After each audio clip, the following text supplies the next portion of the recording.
Welcome to Burlap Teachers. Enjoy the video. Open Autocad and select the workspace switching icon in the status bar. Choose 3D Modeling or 3D Basics to enable 3D tools and palettes. Next, set your drawing units using units and pick meters or millimeters. Use the UCS command to align the origin along the 3 axes for consistent modeling. Save the workspace as a custom preset to restore panels and toolbars. This prepares Autocad to open and display 3D geometry correctly every time. In the 3D viewport, use Shift plus the middle mouse button to orbit smoothly around the model. Pan with the middle mouse button and zoom with the wheel for precise control. Turn on the view cube and steering wheels for quick standard view selection and camera control. Use the UCS icon to confirm orientation on the 3 axes and snap to faces if needed.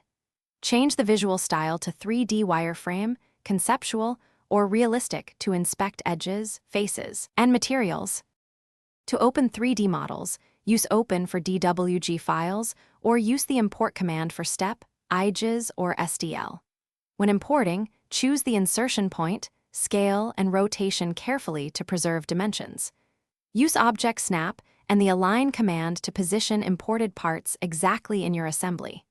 Turn on the Uxican and reorient the user coordinate system to match the part if needed. Finally, set the visual style and save the drawing as a DWG to keep imported 3D geometry intact. Thanks for watching. Consider subscribing if this video helped you.